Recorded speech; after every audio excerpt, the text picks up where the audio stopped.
Vaso Bhagavan Araham Samma Sambuddho Swagato Yena Bhagavata Dhammo Sukhatipanoya Samagavato Savakasangho Tamayam Bhagavantam Sadhamam Sasantam Nileti Sakare Yataraham Aropite Abhipujayama Sadhuno Bhante Bhagava Suchira Parinim Buddhopi Vajima Janata Nukam Pamanasa Ime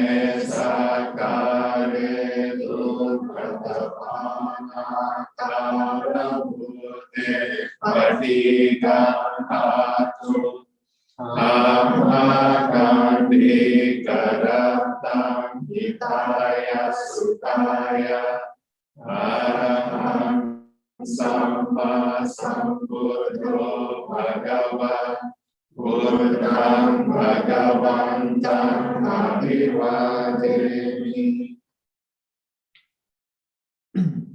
Svakato Bhagavata Dhammo Dhammam Namasami Supati Pandava Bhagavato Savakasangho Sangham Namami Maya Buddhasa Bhagavato Pupapa Kanamakaram Karomase Namo Tassa Bhagavato Arahato Samma Sambuddhassa Namo Tassa Bhagavato Arahato Samma Sambuddhassa Namo Tassa Bhagavato Arahato Samma Sambuddhassa.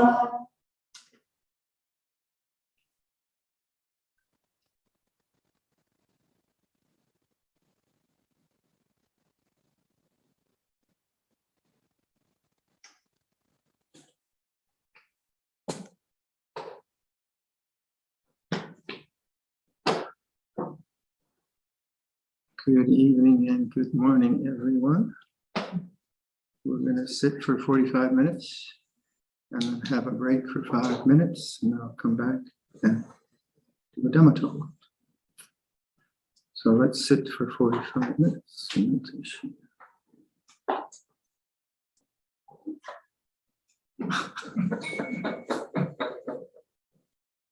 Go for it.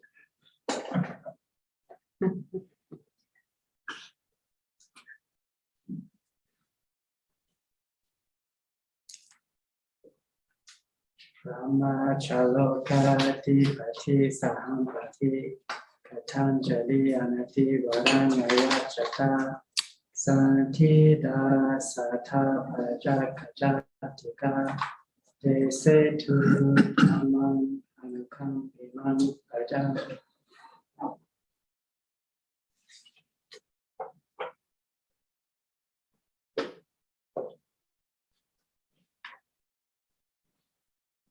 Namo tassa bhagavato arahato samma sambuddhassa.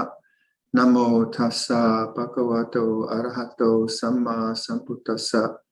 Namo tassa bhagavato arahato samma sambuddhassa. Buddhang dhammang sanghang namasami. So we finished our interviews, is that correct? All the groups done? Is there another group tomorrow? That was it, right? So in one of the groups, the topic came up of Kalianimita, spiritual friends. So we can maybe look at that first. Kalianimita is the name.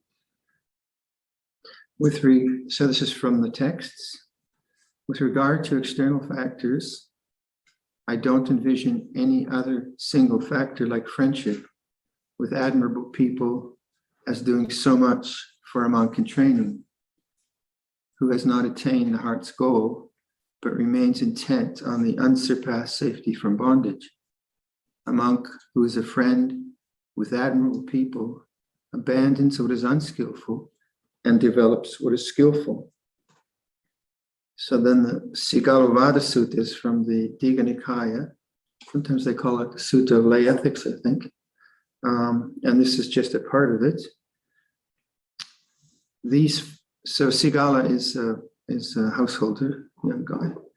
These four young householder should be understood as foes in the guise of friends. He who appropriates a friend's possessions, he who renders lip service, he who flatters, he who brings ruin. In four ways, young householder should one who appropriates be understood as a foe in the guise of a friend. He appropriates his friend's wealth. He gives little and asks much. He does his duty out of fear. He associates for his own advantage. In four ways, young householder should one who renders lip service be understood as a foe in the guise of a friend. He makes friendly profession as regards the past. He makes friendly profession as regards the future. He tries to gain one's favor by empty words. When opportunity for service has arisen, he expresses his inability. In four ways, young householder should one who flatters be understood as a foe in the guise of a friend. He approves of his friend's evil deeds. He disapproves his friend's good deeds. He praises him in his presence. He speaks ill of him in his absence. In four ways, young householder should one who brings ruin be understood as a foe in the guise of a friend. He is a companion in indulging intoxicants that cause infatuation and heedlessness. He is a companion in sauntering in streets at unseemly hours. Some people won't like this one. He is a companion in frequenting theatrical shows.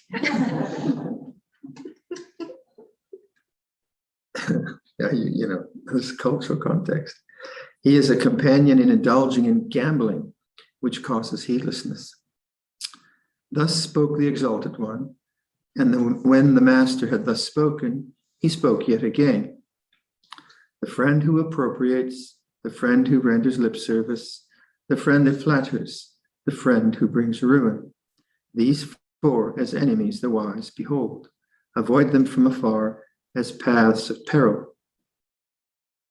These four young householders should be understood as warm-hearted friends. He is a helpmate. He who is the same in happiness and sorrow. He who gives good counsel. He who sympathizes. In four ways, young householder should a helpmate be understood as a warm-hearted friend. He guards the heedless. He protects the wealth of the heedless. He becomes a refuge when you are in danger. When there are commitments, he provides you with double the supply needed. In four ways, young householder, should one who is the same in happiness and sorrow be understood as a warm-hearted friend. He reveals his secrets. He conceals one's own secrets. In fortune, he does not forsake one. His life even he sacrifices for one's sake. In four ways, young householder, should one who gives good counsel be understood as a warm-hearted friend. He restrains one from doing evil. He encourages one to do good. He informs one of what is unknown to oneself. He points out the path to heaven. In 4 ways, young householder, should one who sympathizes be understood as a warm-hearted friend. He does not rejoice in one's misfortune. He rejoices in one's prosperity. He restrains others speaking ill of oneself. He praises those who speak well of oneself. He won't. So if ever you want to look up that sutta, it's called the Sigalovada Sutta. Ajahn Tanisro has a piece called Admirable Friends. And there's lots of quotations on Kalianimita. It's good, huh? Good for contemplation. So maybe let me do these questions and see what comes from that.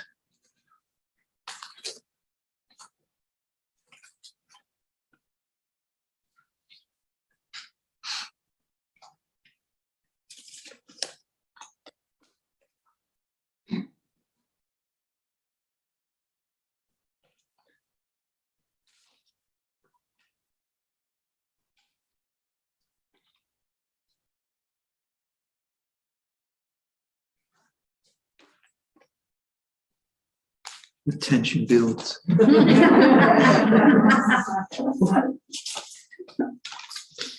Anticipation.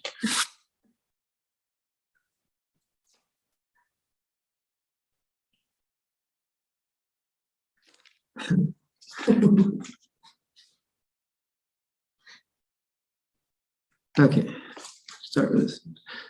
There are occasions when the mind is with awareness and the mind experiences rapture and gratitude. However, there are occasions when awareness is present but dry and there is boredom unseen. Can you give some advice?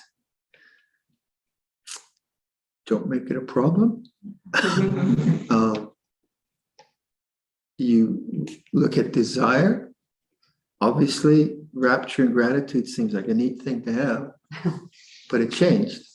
The gratitude comes from the rapture. It's hard to have gratitude when you feel bored, right? But if it changed, then that might be part of the method. Like rapture, it's a pretty strong word, but let's say just the joy of a good meditation, that gives you a sense of, well, I'm doing something here. Something's working, so that's okay. But it's so easy to get attached to that because it's blissful.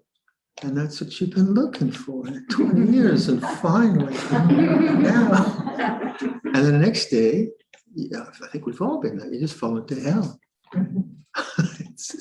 It's interesting. I think what is probably more interesting is like a consistency of calm, a consistency of open-heartedness, that you feel confident you can approach, you understand how that is known. And so there's a solidity there, which isn't a kind of huge peak of rapture and this blasé morbidio inferiority. Was that?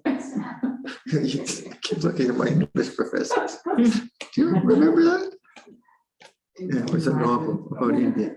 So who were you just made it up? No, I promise. It's against the rules. Video inferiority. Huh? It sounds like Harry Potter. I haven't Or read it. video infurioso. Haven't done that. A spell. Just need. But so the swings of the mind, then you ask yourself, like, what's wrong with boredom? Boredom is an object. Why not have boredom? And you have to kind of question yourself that way. Why should life always be blissful? And then like Ajahn Chah said, this cup is already glass is already broken. So when the things come together and there's very good samadhi or whatever, and there's rapture, if it changes, that cannot be the unconditioned. It might be helpful in inspiration, or it might not. So when something changes. If you're reflecting on a Nietzsche, you say, well, it's supposed to change. So then boredom, that's what's wrong with boredom. And if your reference is awareness rather than the experience within awareness, then you go back to boredom's like this. But it is hard to do because it's very hard to see the attachment that arises to something so wonderful as meditative bliss. And then those who've never experienced meditative bliss, they say, what are they talking about? I want some of that too.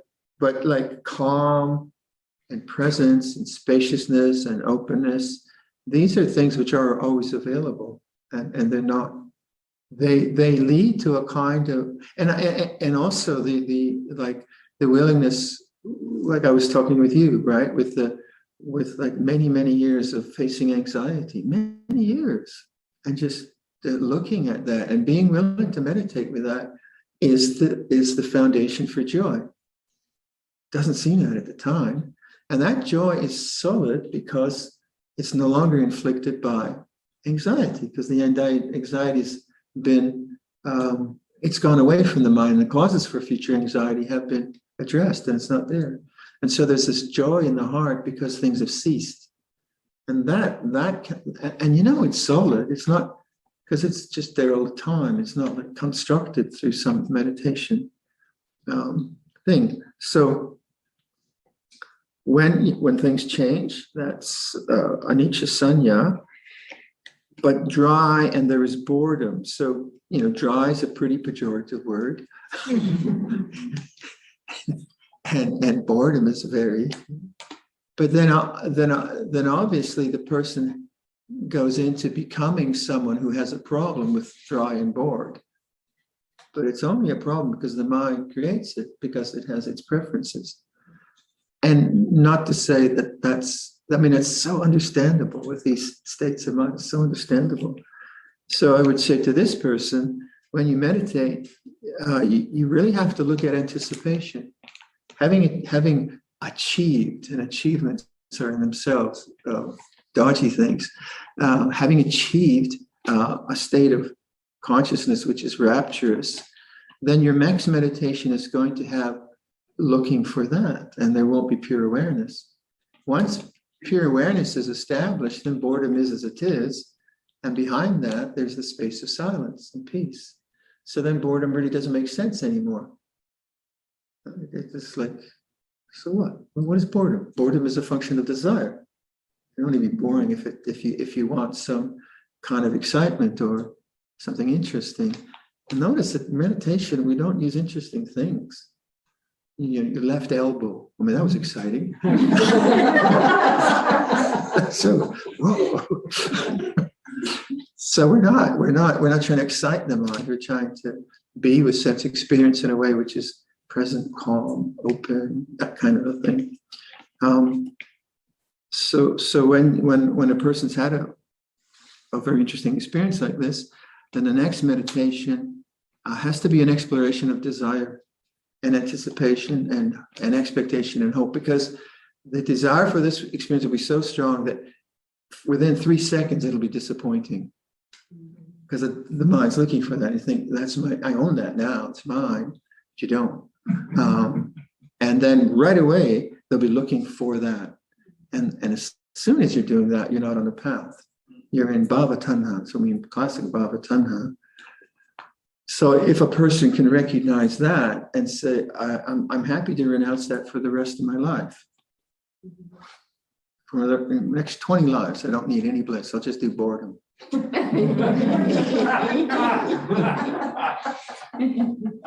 then they see the desire. They see the kind of desire there. But it's a very real, not so much a problem, a learning thing in meditation, because there are beautiful states of mind which are possible. So it's a learning situation. But again, the joy of when anger and fear begin to cease in the mind, when there isn't anxiety, when the heart has a lot of openness to the way things are, these are very solid, and you get a lot of confidence from that. All right. What's that? Oh, questions Friday.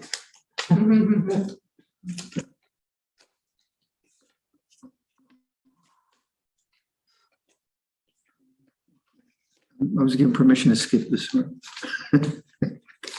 Naughty. So through another teacher, I learned that Ajahn Sumedho encourages people to say goodbye forever when parting. If appropriate, can you expand on this before we part ways on Sunday? Well, Luang Por Sumedho loves to play with cultural language. And so he's very good on watching culture and then watching the kind of norms of culture, which are a bit like Sigalovada Paramasa, the cultural things. So see you next time, I think he was riffing on.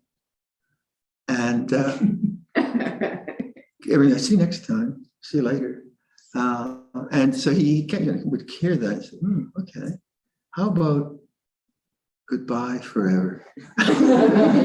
So it was like a push against a cultural norm, which people didn't think deeply about. It's just what you say. If I said to you, goodbye forever, it sounds rather final. But so he's just playing on that to see how we have these kind of cultural norms. And what if you don't do that? What if you say that? It'd be quite a shock, wouldn't it? And then like if a monk says that to you, you mean he can see I'm dying? Something like that. Who knows? I remember he was going through that. He talks a lot about cultural attachments. Which in one of the questions, this would fit it all. How do you cultivate equanimity in the presence of injustice, inequality, and dishonesty? In this context, could you explore the meaning of the phrase, it's like this, it all belongs?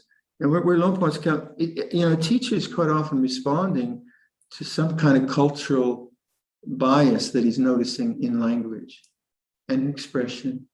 I think everyone's doing that. You say, wait. And so Luang Por talks a lot about attachment to idealism, about how life should be, and what a good monk should be, or what a good nun should be, and what a good meditation is, and what a really good monastery is, and what a good ajahn is, blah blah blah blah. And so he's throughout his life as a teacher, he's seen that as one of the great problems that meditators face, and just living socially, is this attachment to idealism. So I think the way he introduced that, I would think, was to say that horrible things are a part of nature, so they are in nature. Now, where people find that difficult, they think he's condoning it, but it's actually the starting point of social action. Because if I don't accept that the world is like this, or that I am like this in some suffering way, then I attack the problem, me or the world or the neighborhood, whatever, from from many places, but not from an acceptance of the way things are. So if it were like just a fatalism, he wouldn't have built all these monasteries or teach until he's going to die in harness. So he wouldn't be doing anything if that were the case. And so when the idea behind it is, let's say I feel jealous about something. I don't do jealousy much, but I feel jealous about something, and then I have this idea. Well, you're an old monk. You should be better than that. I mean, come on, 45 years and you're still jealous because Amarasiri got a bigger mango than you. Not being facetious, but you could see that the idealism would not allow that just to be what it was. It's like that, and right away the idealism would try to repress that. And so I shouldn't be like that. It might not even be vocal. It would just be a knee-jerk reaction to do something else or cover it up or distract or whatever. And that would prevent liberation, just that. Because each time that feeling came up, the idealism would prevent it from being manifesting, and it would never cease. So oftentimes we don't allow things to cease because of idealism. Something comes up, I have to do something about it, I have to fix it or get rid of it or analyze it. No, just let it cease. It'll cease, it'll change. So then that stepping back is helped for some people by saying it belongs. So if I say to myself, yeah, if jealousy comes into consciousness, it belongs. It's a part of nature. And that's where the metta bhavana is that's where awareness is with metta bhavana. They are really conjoined in that way. So then the first part of the question, how do you cultivate equanimity in the presence of injustice, inequality, and dishonesty? Again, we talked a lot about that in one of our meetings, and I think in several meetings. Equanimity is not indifference. That's what you have to remember. It's not inactivity. It's not that. It's the way the heart is responding to injustice, inequality, and dishonesty. The closer it comes to my life, and more profoundly affects me. So if I've been ripped off by someone in a land deal and they've lied to me and I've put an investment in that land, that's going to really impact me. If I hear about someone who has been ripped off, that will impact me, but not as strong. So the injustices that we face, the slings and arrows and all that kind of stuff have variations in intensity. And equanimity doesn't mean that if someone cheats me or betrays me, that I don't feel it. That's another misunderstanding. So someone cheats and betrays me, I say, didn't bother me at all. I'm a Zen master. Well, who is like that? Betrayal really hurts. At some level, Ajahn Chah or Paliam, they had nothing to betray, I suppose. Couldn't really do that with them. But the very, just take that, the feeling of betrayal is really, really difficult. Your psyche gets really out of whack when something like that happens. So what does equanimity mean there? It means that you look at non-equanimity with acceptance. That's the beginning of equanimity. So this feeling of being upset, deeply upset by some really nefarious behavior, you use that same phrase, wow, I'm really upset. And I'm really angry about that. And then that position is the beginning of that very natural, it all belongs, hurt, being able to process through consciousness and not get stuck there for years and years and years. So you make conscious that, and then you're with it, which doesn't mean one doesn't address legal matters or talk to it's not a recipe for inactivity or activity. The recipe for activity and inactivity is compassion and streetwise. You just got to be streetwise about stuff and do what you can. So if a contractor were to cheat us at the monastery, would equanimity be, oh, fine, go ahead, rip off. Take these lay people's money. May you be happy. It wouldn't. We'd get on their case. We'd really be on their case and say, you can't do that. But we try to do it with equanimity rather than with hatred. Because who wants to carry a cheating contractor around your mind for another year? I don't want to live with this guy. I had to endure him or whatever. We haven't had any cheating contractors, by the way.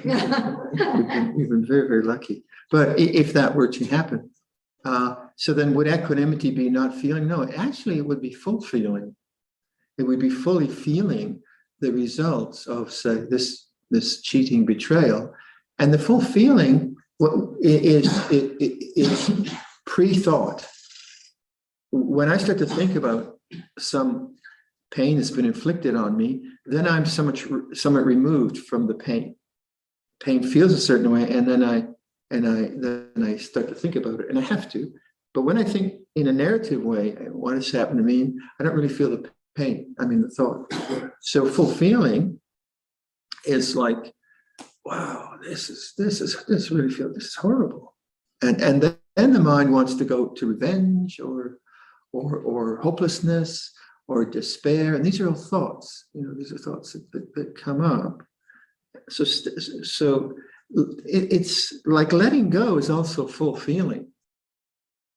It's kind of letting be, if you see what I mean. Because the problem is always just going to thought and actually not giving this thing a chance to manifest, stay there for a while until it ceases. So the thought might be self-analysis, or I shouldn't make it a problem. And so the should-bes come in very, very strongly. But it is this way. I do feel upset. I remember, way back in New Zealand, I was very upset about one of the monks who was misbehaving, in my estimation, pretty badly.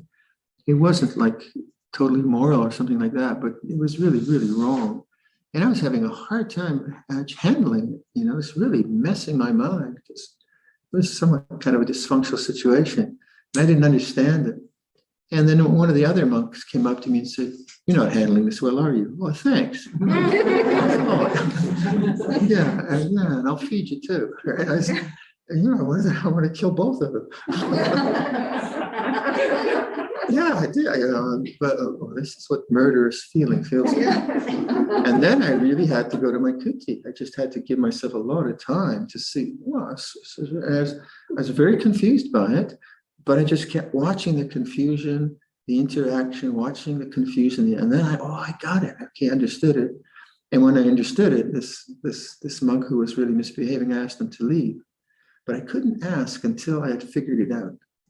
I knew that I would always regret it, and I knew I would probably ask him to leave in an inappropriate way. So it was a terribly difficult lesson, but very edifying.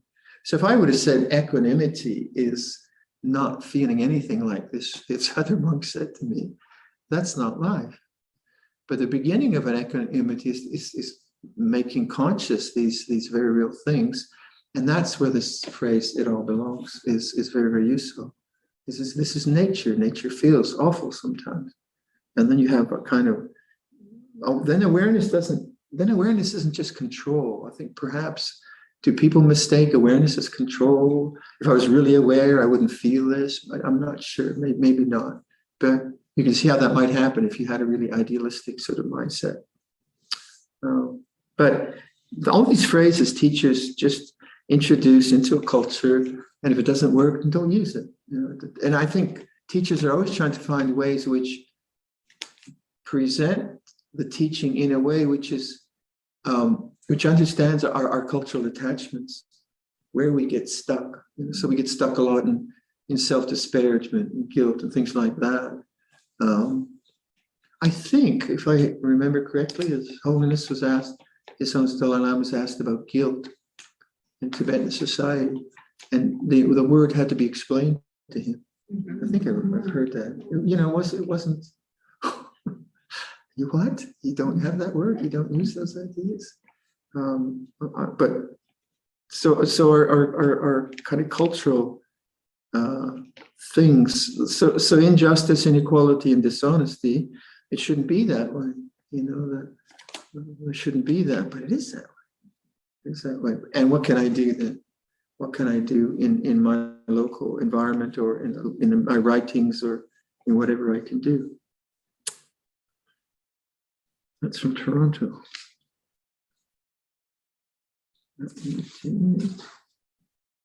Would you talk more about worry and compassion and how to curb the tendency to rescue, to prevent suffering?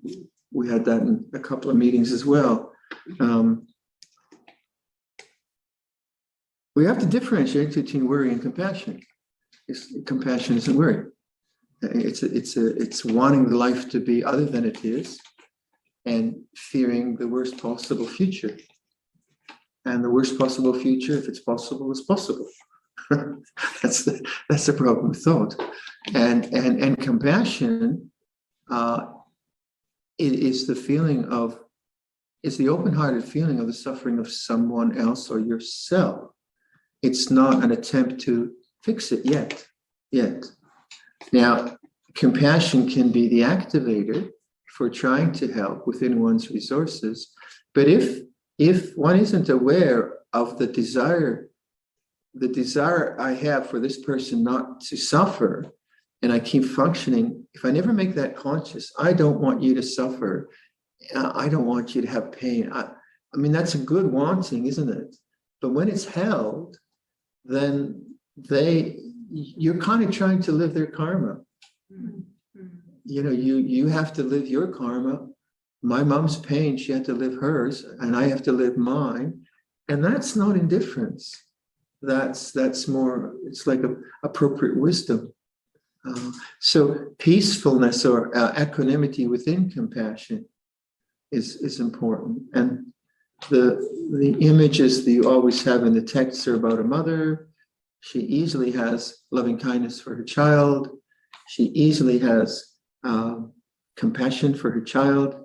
She easily has joy for the child's joy, but equanimity is impossible. It's very, very hard. And so equanimity then would be within that. Yeah, this is her learning in whatever mysterious way I don't understand, and I'll help her through that. So then there isn't the person who's caring isn't getting uptight, and is working on themselves too. It's like the two acrobats, right? The one acrobat stands on the top of the other, and the one on top says, I'll help you with your balance. Says, no. You take care of your balance, I'll take care of my balance. We'll work it that way. But it's worry then is fear, one aspect of fear. And then what is worry and fear? It's something about what might happen. And the trouble is, again, what might happen might happen. Sorry, it might happen. So quite often the way to look at worry is to say, well, if it happens, I'll do my best. So you make it conscious. But we were talking about, like the ideas of extinction and so on. If that might happen, accept that into your mind. And yet, if one doesn't see that is a possibility and doesn't accept it into the mind, then won't there always be worry of that in the future? Whereas I find, okay, if something happens, I'm going to try to adapt the best I can, and it might happen. It seems to me that I'm not dismissing it, but I'm not running on this mouse treadmill of it might happen, it might happen, it might happen, it might happen, and then perhaps I can do the very best I can. So it is an aspect of fear, and fear has a huge bodily component. So it can be looked at the difference. What is the difference between worry in the heart, like you were saying, and love, compassion? So the feeling of compassion is a very open, and the feeling of worry is a contraction. And I'm sure they can come together. They can come together. So if one starts to maybe like process that through here, that's very helpful. But some things are just so huge in our lives with our families and so on. You're going to have both. You can't, you're going to have both. That's just part of the whole travail of human existence and suffering. So there's no perfect solution. But the less we go to, the more we understand the thinking mind and learn how to use the thinking mind skillfully. And then when it goes off into its unskillful tangents, to do body awareness or to do mantra or to do puja or to do things like that, which are uplifting, that's very, very helpful. But yeah, they're being human beings not easy.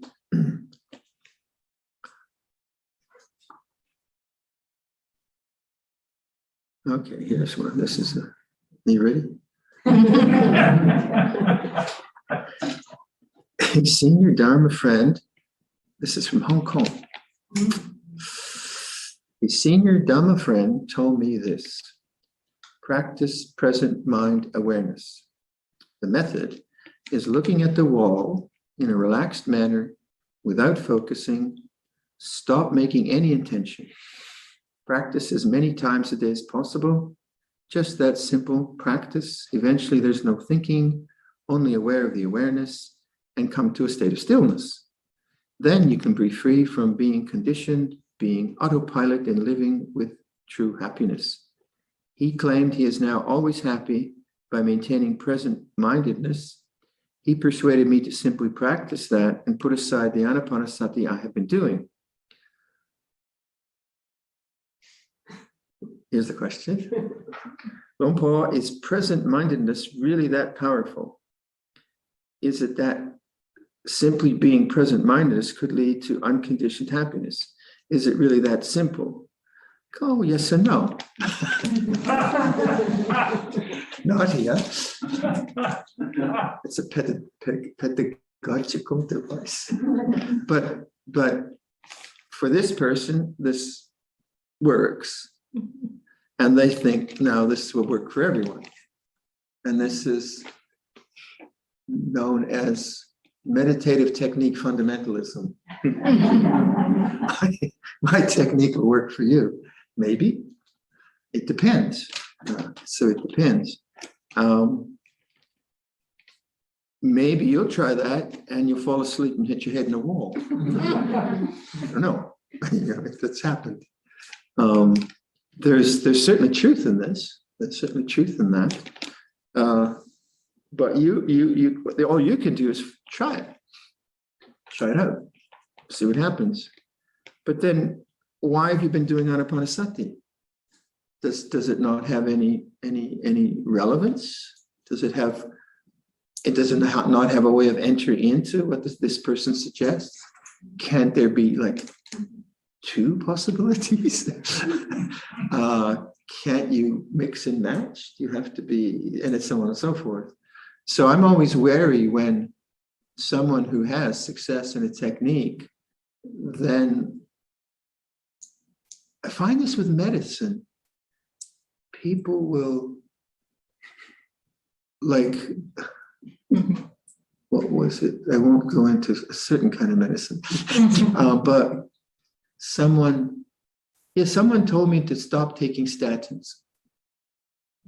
Not a medical person. You stop taking statins, you're going to get all those side effects. And I wanted to say, you're crazy. I could have a stroke. And that's what always surprises me about non-medical people, just kind of coming up to me and not knowing my medical history and say, oh, don't take statins. And I think, do you know what you're saying? If I drop dead tomorrow or in 2 months' time, would you like to take responsibility for that? So that kind of just telling a person that they do something is actually I find it kind of offensive, because it's not really inquiring about their technique and who they are as a person and how appropriate might this or not be. So it can be, I'm not saying that this is true, because it could be a very good friend, but there can be a kind of rudeness because this works for me. I use buttermilk. Is buttermilk good for I'm not really, okay. So I won't advise you. So when you have a question like this, try it. Just try it. I mean, I can see the point of it. And when I say it's like this, when Luang Por is saying it's like this, that's what he's talking about, present moment awareness. But when you're given a recipe like this, and you go at it like, okay, now I'm going to just sit against the wall, right? I'm just going to look. and all of that is filled with a desire to get what this person has. You're finished, because it's no longer that simple anymore. It's always got this bait in front of it, and then you're not mindful. So first and foremost, you have to look at desire, a go desire, and do whatever you can to do that. But to say Anapanasati doesn't work would be unfair to the Buddha. Somewhat simplistic. And the Buddha did offer lots of different suggestions. And that's the richness of a meditative society and culture, all these different ways. So the hard practices that now Western teachers, the way Metta Bhavana is taught, all kinds of skillful ways, very, very skillful ways. And that's, people are addressing our society's thing around loving kindness. And those are wonderful things, aren't they? So I'm just saying you can try it, but can you try it in a pure way? If you try this, then can you do it without expectation? He's claiming now he's always happy by maintaining present mindedness. He persuaded me to simply practice that and put aside the Anapanasati. Okay, and if he's a teacher, then can he counsel? Can you go to him and say, it's not working? Does he have the insight to inquire into your mind and your needs and so on and so forth, rather than just like a formula? Yeah. Is there something on the back? It looks like there's writing. May you live long with good health and blissing. BLISSING. Why not? I've had blessing, but not blissing. Thank you. I'll take all the good wishes I can get. All right, this is in this retreat, I am having a strange obstacle. During meditation, I'm sometimes getting a sensation of lucid dreaming with images, conversations, brief, strong lives. I think this must be a quality that goes near sleep, though my head does not fall down. I'm trying words like wake up or narrative. Thoughts on how to work with this? What is this? Much gratitude. Well, should I do I always go into my line now. Fantastic. Okay, here you go. These guys have endured this talk.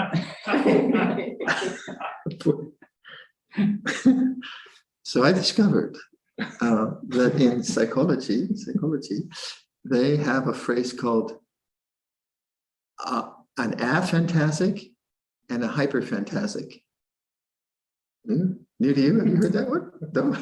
So a fantasia is a phrase that someone's using to describe the capacity for the mind to make visual images. So an aphantasic has no capacity to do that. And a hyperphantasic, it's more real than real. So someone like, anyway, I am proud to say I am an aphantasic. But they tell me I won't need therapy. Now, fantastic. It's when I read this, I said, wow, that's me. Me and mine. So then I asked the monks, I said, can you visualize a green apple? I did green apple with everyone. And they said, yes. Yes. I can't do it. How about a pencil? I said, yes.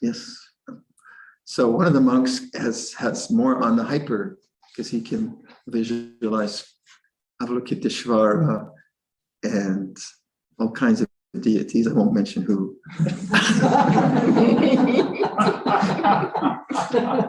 So why am I getting into this? I think it must depend on the mind's capacity to visualize, first of all. So I don't have that capacity. So I'm told that my meditations are much easier because of that, but my memory is poor. So they say that this type of person has a very poor memory because they don't have a visual collection of memories. So I really do have a poor memory. But having said that, if you have an intuition about something in your meditation, that's usually the best thing to trust, because you're getting some sense that there's something going on here. I'm not quite understanding. There isn't a lot of clarity around it. But I can't really relate to that too much, because I don't dream much, and I don't have much kind of visual material going on. It's all rather gray, you know. So not much help in that way. The thing about any imagery, it's still sankhara. It's still conditioned phenomena, and the idea is to abide as witness rather than the preoccupation with phenomena. That's where the peace of the mind will lie. Having said that, I suppose if one is a hyperphen, like let's say the Tibetan visualizations, where they visualize deity, they do the mantra, like this whole incredible construct. I said, how could you possibly do that? So I was never interested, but I know some people who can do that. So then it's kind of, it can be used as an object of devotional uplift, I would say. I don't know if it would be used for calm, but you'd have to have a lot of focus. So that's where it would be useful. So if it came up in that sense, maybe you could use it. What if I used that? But if it's just vague background stuff, then I would try to just see it as the way I would relate to thought, things coming up. And but then the question was, is it a function of drowsiness and dullness and sleepiness? Could well be, because you do get that on the kind of half dream states. You might explore that in Yoga Nidra, on waking up, and just see, does the mind do that then? But you were exploring your posture, right? So that's an obvious kind of thing to look at. But I can't, I don't have any. I did once. This was in the second year, Wat Nana Chat. I had an experience where I'd go and have a rest at midday. It was a very hot season, and try to practice at night. So I'd be in that half dream state, and I felt that someone was trying to strangle me. Really, like it was terror, like someone was sitting on my chest and trying to strangle me. And then wow, what's that about? And then it happened the next day. And then I said, okay, I programmed my mind, okay, this is happening again. Watch the fear. And watch the fear. And I just said that to my mind as I laid down, watch the fear. And it happened 5 days in a row. And I think the 5th or 6th day, I saw the fear. And I didn't attach to the fear. And I was flying. Woo! That's great. And never happened again. But the thing was, it was the fear, attaching to the fear, and unable to. It must be something like consciousness coming into existence, and sort of like, because I couldn't move my body, and yet I could feel, and I know what was going around. So it's very strange, but maybe it's just the sense of ego coming into existence and no control. I think they have states of mind like that. I've read Isn't that what they call sleep paralysis? Maybe yes. I've read about that. Yeah, but it's interesting by not pathologizing it, and just using, okay, what is it? It's the fear. The fear is the problem, and it's very interesting. But that's not that big. How are we doing? Kia ora. I think that's just about it, isn't it? Let me just check if I've done my homework. I sometimes shuffle these over and then I forget to answer them. Goodbye forever.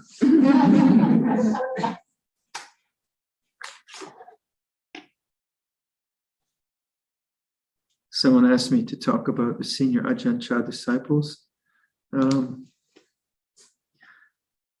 My memories are all the funny stuff we've done. So better not.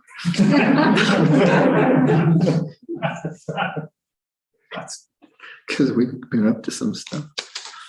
Okay, I think that's it. Finish there. Andamayang dhammo vadakatha sadhukarang dadamase sadhu sadhu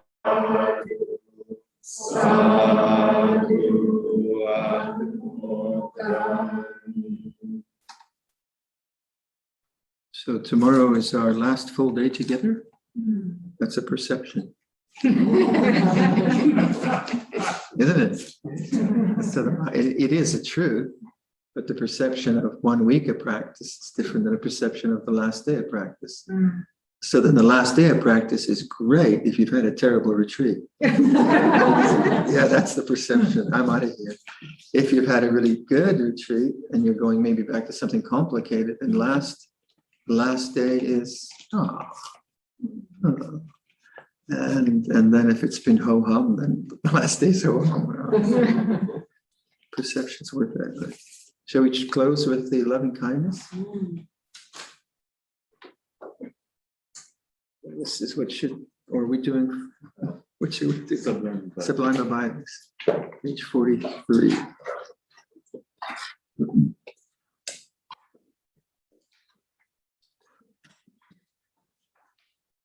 I will abide, pervading one quarter, with a heart imbued with loving kindness. Likewise the second, likewise the third, likewise the fourth. So above and below, around and everywhere, and to all as to myself. I will abide, pervading the all-encompassing world, with a heart imbued with loving kindness, abundant, exalted, immeasurable, without hostility and without ill will.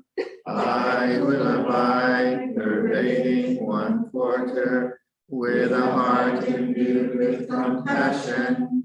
Likewise the second, likewise the third, likewise the fourth. So above and below, around and everywhere, and to all as to myself, I will abide, pervading the all-encompassing world, with a heart imbued with compassion. Abundant, exalted, immeasurable, without hostility and without ill will. I will abide, pervading one quarter, with a heart imbued with gladness. Likewise the second, likewise the third, likewise the fourth. So above and below, around and everywhere, and to all as to myself, I will abide, pervading the all-encompassing world, with a heart imbued with gladness, abundant, exalted, immeasurable, without hostility and without ill will. I will abide, pervading one quarter, with a heart imbued with equanimity. Likewise the second, likewise the third, likewise the fourth. So above and below, around and everywhere, and to all as to myself, I will abide, pervading the all-encompassing world, with a heart imbued with equanimity, abundant, exalted, immeasurable, without hostility and without ill will. And closing humming.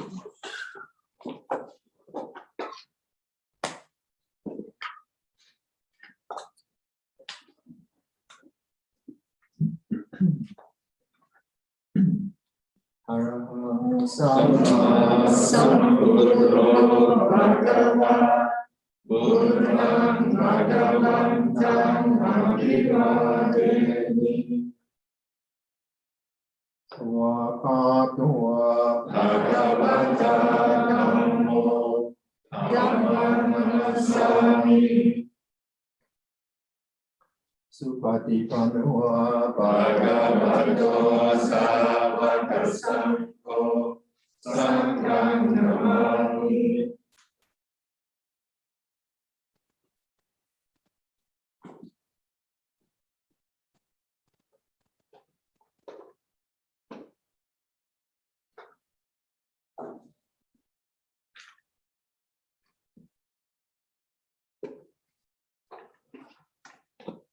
Good night, everyone, and good morning, everyone.